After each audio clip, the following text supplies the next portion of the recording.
I told you that your brand could attract clients like a magnet without chasing, convincing, or overselling? That is the power of brand magnetism. And today I'm going to show you how to create that for yourself. Welcome to Purposeful Presence, your go-to resource for DIY entrepreneurs who are ready to elevate your branding and your social marketing without breaking the bank or without spending endless hours trying to do so.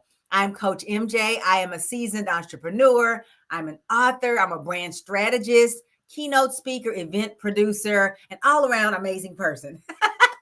Every episode, we dive into practical tips, insightful strategies, and mindset shifts that are going to help you to DIY a brand that not only attracts your ideal customers and opportunities, but also aligns with your visions and goals. So let's get into today's episode.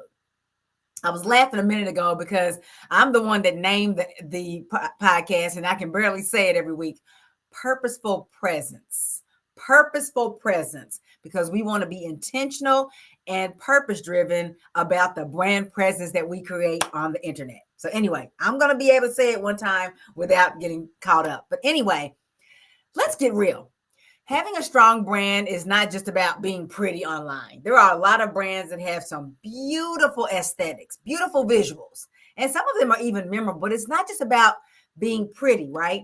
It's also about creating this irresistible pull for your ideal clients to get them to stop scrolling, to take notice, and to ultimately take action. This is what the brands that you are currently connected to, that you may be spending money with, or that you may be consistently entertained by, or whatever the situation is.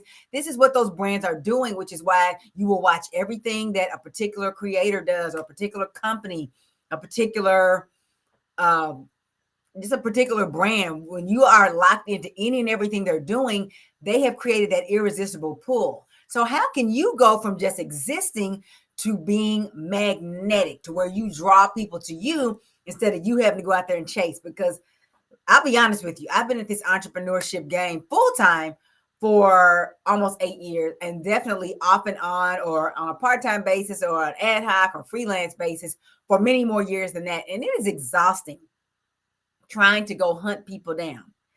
And it's better if you create something that draws people to you, right? It's more energizing, right? It's a whole lot less work, and you get to be yourself. So we're going to talk about, I said 5 ways in the description, but I think we're going to end up talking about a lot more than that. But ways that you can make your audience fall in love with you. Think about it. When you're in love with somebody, maybe you're married, maybe you're dating right now, maybe you have a boyfriend, girlfriend, or maybe you're not. But if you can remember how it feels when you are in love with someone, they ain't got to come find you. You go and find them. That's what you want, your audience to fall in love with you, so they come find you. Anytime you put out the bat signal, they're like, she's up, she's out there. What's she got now? What's she dropping now? What is going on? I want to be a part of it. So the first way to help your brand to become a magnet for your audience and to make your audience fall in love with you is to know their deepest desires. Because here's the thing. If we use the analogy of a relationship, a romantic relationship again, the way that you get someone, well, a healthy way that you can get someone to fall in love with you, or what you'll find when someone is in love with you, is that you have tapped in some way, whether it's intentional or not, with their deepest desires, right? Whatever it is that they want and need in a partner, you seem at least to be that, and that's what draws them to you.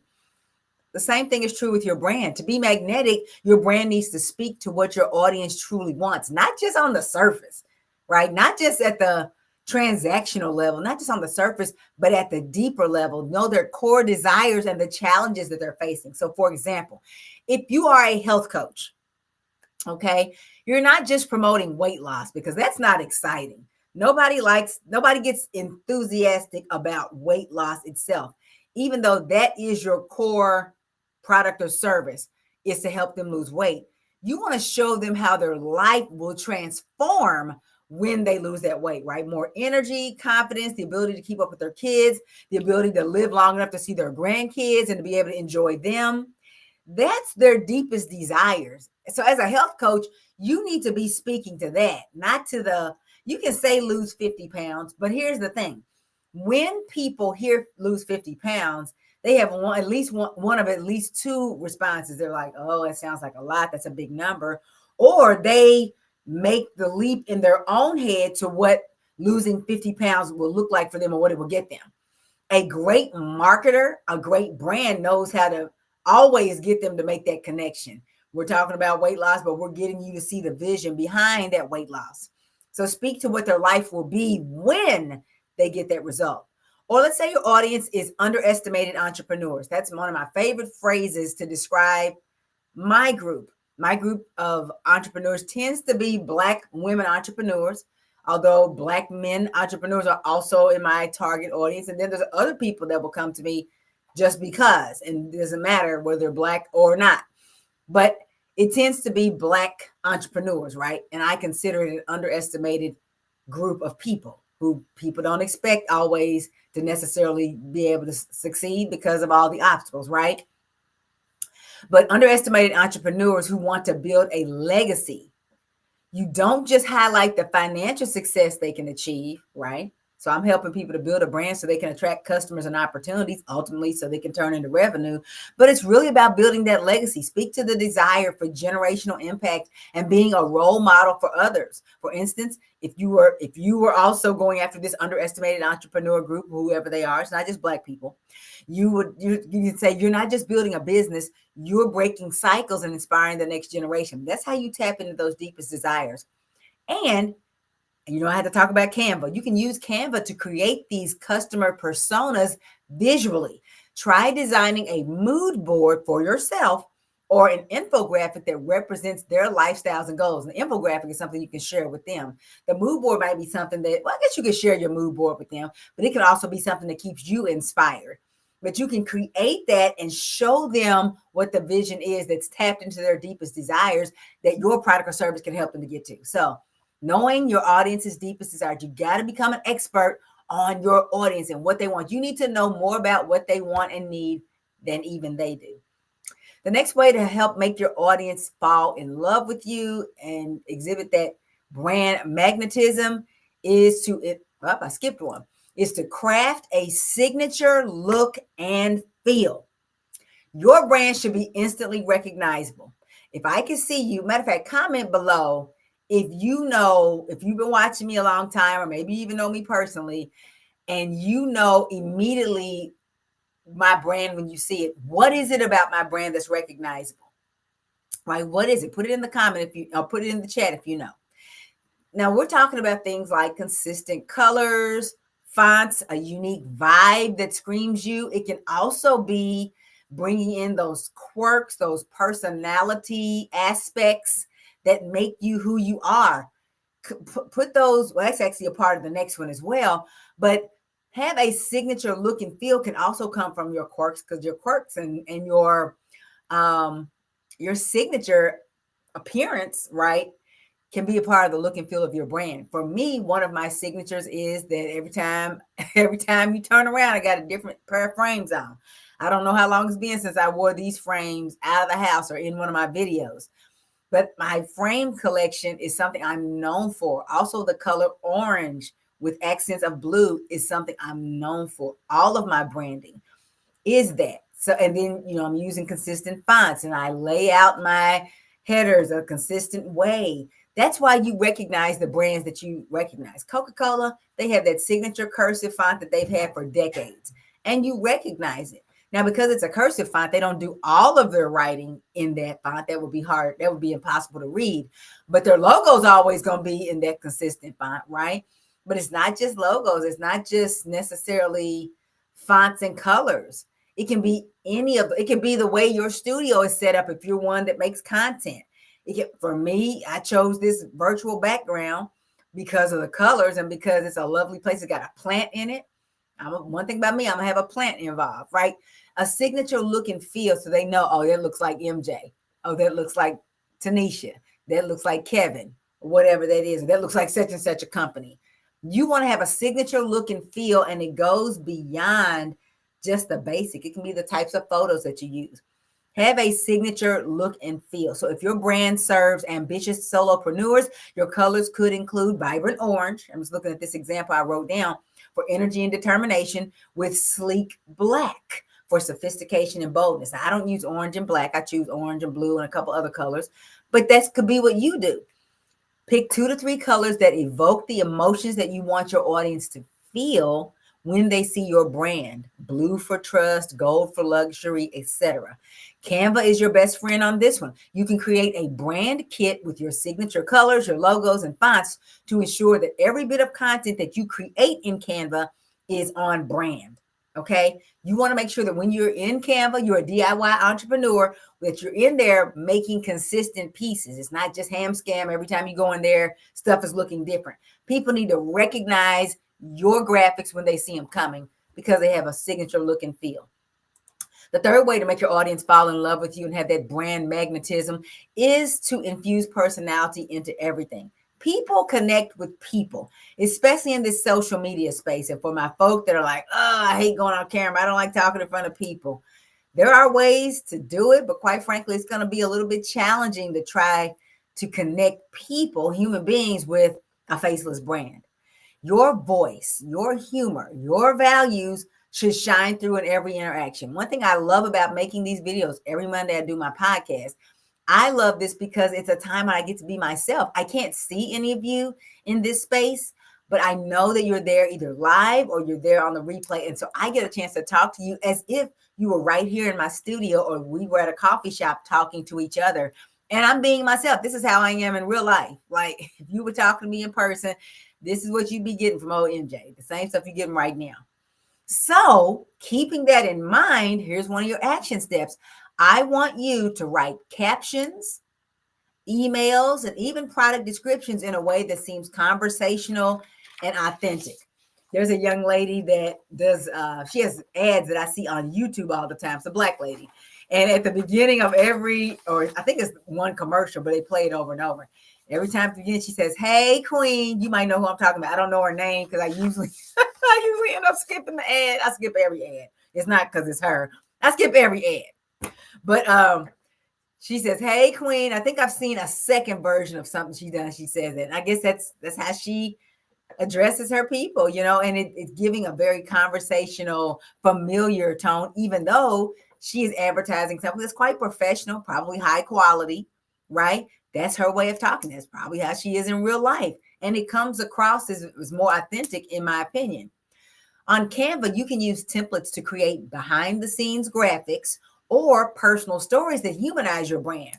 People want to know they're doing business with a human, especially in this internet space where there's so much catfishing and scamming and, you know, just so much stuff is going on that you can't trust.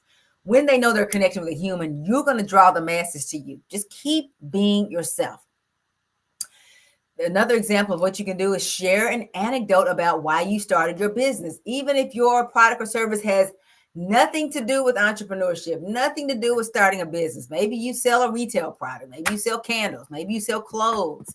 Maybe you are a consultant in some space. You're like, why would people care why I started my business? That's not what I'm helping them with. Doesn't matter. You know, people they want to know your backstory. That makes it feel like that gives them a because or, you know, a reason to do what they're doing, which is going to be engaging with your brand and buying what it is you're selling.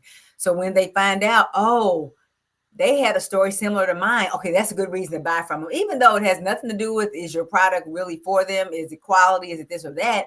Because you're human, they're going to lock in. So maybe it's that you may tell them your backstory. I created this because I didn't see people like me represented and I wanted to change that. Or in my case, I have a visceral reaction to bad graphic design and bad branding, especially when I know people are putting in, DIY entrepreneurs are putting in effort, often in Canva, to create these things. And it's just like, that's not it. And you're probably not getting the results that you hope for because that's not it. And I said, I needed to start something to help people to elevate your social media and your graphics overall. Your flyers. We're going to actually make an offer at the end where you can get in and start to elevate that. But that's why I created my business. People need to know that. Why did you create your business and why are you in the space that you're in? That is a way for you to infuse your personality into everything. Don't be afraid to be yourself. Be afraid to be fake. People can smell a fake a mile away, and nobody wants to engage with a fake. So don't be fake. You went into business for yourself, for freedom. Let part of that freedom be that you're being yourself. The fourth way to make your audience fall in love with you and have that brand magnetism that keeps them coming back for more is to deliver on your promise. Magnetic brands don't just do this, talk the talk, they walk the walk. So make sure that whatever you promise in your marketing aligns with what you deliver. It will be better to under promise and over deliver than to make all these big promises and come up short. And sometimes you need an outside perspective to know if that's what you're doing, because most people are decent and they're not trying to intentionally deceive people, but it can be tempting, especially when you're out here in this marketplace, to look at what other people are doing or appear to be doing. I'll say that, and think, I've got to rise to that. I'm going to just add it on and then I'll make that happen. And you might not be able to. Now, are there times when you can create something on the fly as you go? Absolutely. I advise people you only need to stay a few steps ahead of your customers because you're an expert in whatever it is that they want to know, that you already know, but they don't know. They need you to show them the way. So are there things you can build on the fly? Yes, but make sure that when you're offering something that you have that's not already in existence, that you can actually bring that to pass. Deliver on your promises. So for example, if you market that there's a 24/7 support feature, ensure that your systems can handle that level of service. It would be better to say we only offer 6 hours of service, but it's a great 6 hours, than to say 24/7. And then every time they call in, the place is closed or they're on hold for 2 hours. Use Canva to create a professional onboarding guide or an FAQ, frequently asked questions guide, to set expectations and over deliver. You notice in all these tips, I'm giving you something you can use Canva for, because I love Canva, and every idea that I'm giving you, something needs to be created to go along with it. So I want to let you know you can do this in Canva. So this FAQ guide or this onboarding guide is something that you might share with your customers so that they know what to expect from you. Less is more when you're talking about delivering on promises. So if you were targeting legacy builders, using that example again, you could create a roadmap to legacy one-pager that outlines the key milestones and the actionable steps, right? And that could be something that you create and give to them so that they know the road ahead. But just make sure that if you are talking about this road and you're saying, I can take you down this road through these 5 steps or 6 steps or however many it is, that you can actually deliver on that. Under promise, over deliver. That's going to make your brand really stand out. One thing people can say, they know what to expect from MJ. She has an event, you can kind of know what to expect. If she creates something, some kind of experience, some type of product, you know what to expect. It's going to be done hopefully with excellence. I know I don't do everything perfectly. I don't do most things perfectly, but I make an effort, and people know that, and they know what to expect. And that's why I have part of my brand is quite magnetic, and I'm working on making my entire brand even more magnetic so that the people that are meant to be served by me look for me before they even know I'm coming. And then the last way, I guess we are going to do 5. I think I have a few more, but I might add them on another episode so we don't stay too long today. The 5th way to make your brand magnetic and to draw people to you like flies to flypaper is to engage. Don't just broadcast. So true magnetism comes from creating a 2-way connection, okay? Nobody likes to just be talked at. So when you're just posting content and there's no conversational aspect, that can be a turnoff because it sounds like it's just going out, coming out of your mouth or out of your fingers, but there's no way for people to change or have a feedback loop, right? And we're in a conversation. People like to do business with people who they feel like they have a connection to and who they feel like they've engaged with. So respond to your comments. Create polls and ask questions. Now, I'm having to get better at that. I've been better at it in past days. I need to get back to that, doing more of it. You got to make sure you respond to every comment, not just because it feeds the algorithm, but because it feeds the people. Why create content and there's a chat feature or a comment feature on YouTube, like where I'm at right now, or on Facebook? I'm on Facebook and LinkedIn as well. They all give you a way for people to comment. So why would you have people commenting and then it's like you saying something to somebody and then they never respond? That would feel weird to you. Well, that's how it feels to your customers when or not even your customers, your audience, when they say something in response to your video, great video, I love tip number 3 or whatever they say, and you don't ever respond. It would be better to only appear on 1 or 2 platforms if that's more manageable than to be everywhere and not be able to manage the responding.